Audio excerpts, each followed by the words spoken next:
নমস্কার, world news বাংলায় আপনাদের স্বাগত। রাহুল গান্ধীর ভোট চুরির অভিযোগ খারিজ করতে গিয়ে নিজের পায়ে নিজেই কুড়ুল মারলেন জ্ঞানেশ কুমার। রাজধানীর রাজনৈতিক মহলে এখন ঘোরাফেরা করছে এই একটাই প্রশ্ন। রবিবার নাম না করে লোকসভার বিরোধী দলনেতা রাহুল গান্ধীর উদ্দেশ্যে দেশের মুখ্য নির্বাচন কমিশনার মন্তব্য করেছিলেন, হয় তিনি রাহুল গান্ধী এখানে যা বলছেন তার সপক্ষে প্রমাণ দিন, নয়তো ক্ষমা চান। আর এই একটি মন্তব্যকে সামনে রেখে সংসদের বাদল অধিবেশনেই তার বিরুদ্ধে ইমপিচমেন্ট প্রস্তাব আনতে কোমর বেঁধে নামল বিরোধীদের ইন্ডিয়া জোট। ঠিক যেভাবে একজন বিচারপতির বিরুদ্ধে ইমপিচমেন্ট আনা হয়, সেই পদ্ধতিতেই এগোবেন বিরোধীরা। ওয়াকিবহাল মহল মনে করছে দেশের মুখ্য নির্বাচন কমিশনারের বিরুদ্ধে ইমপিচমেন্ট আনার প্রস্তুতি সাম্প্রতিক অতীতে নজিরবিহীন। প্রসঙ্গত, হাইকোর্ট ও সুপ্রিম কোর্টের কোনো বিচারপতির মতোই দেশের মুখ্য নির্বাচন কমিশনারকে কার্যত অপসারণ করা যায় না। সেক্ষেত্রে সংসদে সংশ্লিষ্ট পদাধিকারীর বিরুদ্ধে ইমপিচমেন্ট প্রস্তাব আনতে হয়। সেই প্রস্তাব পাস হওয়ার পদ্ধতিও কম জটিল নয়। সংঘাতের শুরু কোথায়? বিহারে ভোটার তালিকার নিবিড় সংশোধনী অভিযান চালিয়ে 65 লক্ষ নাম বাদ দিয়েছে কমিশন।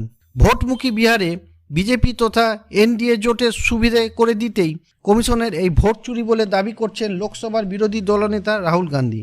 নির্বাচনের কমিশনের বিরুদ্ধে ভোট চুরির প্রমাণও পেশ করেছেন। সাংবাদিক সম্মেলন করে বেঙ্গালুরু সেন্ট্রাল লোকসভা কেন্দ্রের দৃষ্টান্ত তুলে ধরেছেন।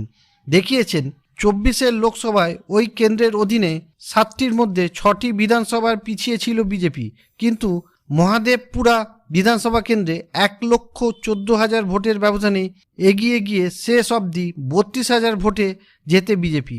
রাহুলের দাবি, দেশের এমন 25টি লোকসভা আসনে নির্বাচন কমিশনের সৌজন্যে কারচুপি করে 33,000-এরও কম ভোটে জেতেন বিজেপি প্রার্থীরা। একটি নির্দিষ্ট ঠিকানা দিয়ে প্রশ্ন তোলেন রাহুল, মাত্র 10 ফুট চওড়া ঘরে কি করে 80 জন ভোটার থাকেন? এই পরিস্থিতিতে রবিবার বিহারের সাসারাম থেকে ভোট অধিকার যাত্রা শুরু করে রাহুল গান্ধী মন্তব্য করেন, নিবিড় সংশোধনী অভিযান এর মাধ্যমে বিহারে ভোট চুরির চক্রান্ত বানচাল করে দেওয়া হবে। জাতীয় নির্বাচন কমিশন ও বিজেপিকে এক বন্ধনীতে রেখে রাহুলের যাত্রা শুরুর খানিক বাদেই ডিফেন্স সাজিয়ে সাংবাদিকদের মুখোমুখি হলেন দেশের মুখ্য নির্বাচন কমিশনার জ্ঞানেশ কুমার। দাবি করলেন, শাসক হোক কি বিরোধী, কোনো পক্ষের হয়েই কাজ করে না নির্বাচন কমিশন।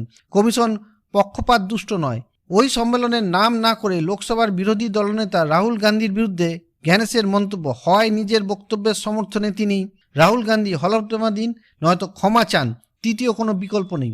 বিহার থেকে রাহুলের পাল্টা প্রশ্ন, বিজেপির অনুরাগ ঠাকুর যখন সাংবাদিক সম্মেলন করে ভোটার তালিকায় কারচুপির কথা বলেন, অভিষেক বন্দ্যোপাধ্যায়ের লোকসভা কেন্দ্র ডায়মন্ড হারবার ও অন্যান্য, কই তখন তো তাকে হলফনামা জমা দেওয়ার কথা বলে না নির্বাচন কমিশন?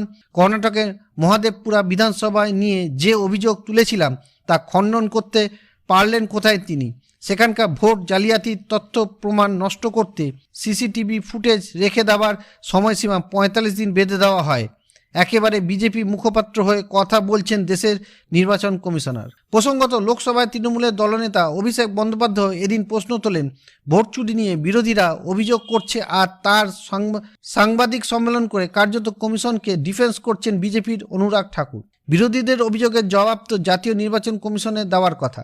ইন্ডিয়া জোটের অন্যতম মুখ তামিলনাড়ুর মুখ্যমন্ত্রী এম.কে. স্ট্যালিনের কথায় ভোট চুরির অভিযোগের জবাব দিতে গিয়ে মুখ্য নির্বাচন কমিশনার তো পাল্টা প্রশ্ন তৈরি করলেন।